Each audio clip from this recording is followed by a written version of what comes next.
কি খবর? মাফিয়া গ্রুপের ভণ্ড বাবারা পালাবা কোথায়? যে বাড়িতে থাকো সে বাড়িটাই অবৈধ।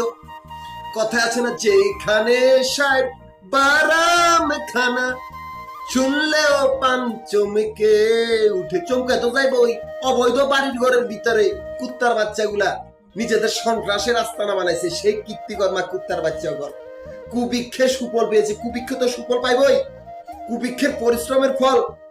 কুবিক্ষ কোনো ধর্ম নাই, সে নির্ধর্ম, সে তার আনন্দে চলাফেরা করতে, তোমরা তার কক্ষপথে আবর্জনা হইয়া দাঁড়াইছ।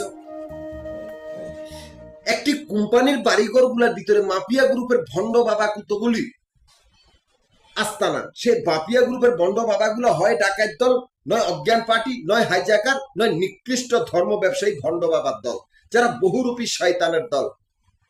কোথায় আছে না সেই কুত্তার বাচ্চাগুলার লগে কতগুলি আন্দি বান্দির সম্পর্ক, যে বান্দিগুলারে ওরা ঢাল হিসেবে ব্যবহার করে ওদের নিজেদের রাজত্ব কায়েম করে।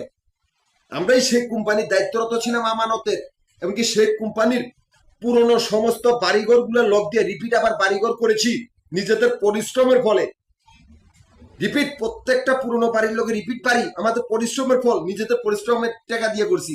এমনকি সেই কোম্পানিটা আমরা দুই ভাগে বিভক্ত করেছি, যাতে কুত্তার বাচ্চাগুলা এক ভাগে ফালাই দিছি জেলখানা, এক ভাগে জেলখানা বানিয়েছি যাতে ওরা কোন দিকে পালায়, আরেক ভাগে আমাদের নিজেদের পরিশ্রমের ফল।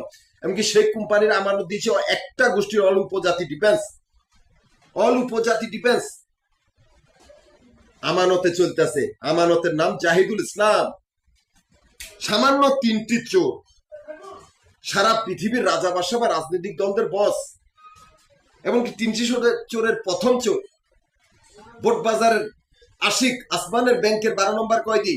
সে বোটবাজারের আসমানের কাউয়া দীপু বোটবাজার বাড়ি, এরা সকলেই কয়েদি। দ্বিতীয় আশিক মিরপুরের জমিনের ব্যাংকের ১১ নম্বর কয়েদি, মিরপুরের সে কাউয়া দীপু জমিন সে ব্যাংকের ভিতরে বন্দী। তৃতীয় আশিক নারায়ণগঞ্জের পৃথিবী ব্যাংকের ১০ নম্বর কয়েদি, পৃথিবী ব্যাংকের পৃথিবী নারায়ণগঞ্জের কাউয়া দীপু সে ব্যাংকের কয়েদি। এই লোকগুলা কি ব্যাংকে তো পালাতে পারবে না? এদের কোনো অস্তিত্ব আর কর্তৃত্ব নাই। এই ৬ জন লোকের আত্মীয় স্বজন গুলাই আমাদের ব্যবসায়িক ব্যাংকগুলার বাড়িঘর গুলার ভিতরে বন্দুকের নলের সামনে সেই ব্যাংকগুলার আমানত একটা গোষ্ঠীর হাতে। ওরা পালাবে কোথায়? আমাদের ব্যবসা ব্যাংকের বাইরে। আমি ঢাকা, গাজীপুর, নারায়ণগঞ্জ ৩টা জেলা সমিতির প্রধান, 3টা জেলা সমিতির অফিস মিরপুর, নবাবপুর, মতিঝিল, এই 3টা জায়গার ভিতরে আমাদের আবাসিক বাড়িঘর বা হোটেলের ব্যবসার হিসাব করা। এখান থেকে আমার অ্যাকাউন্ট চলতেছে।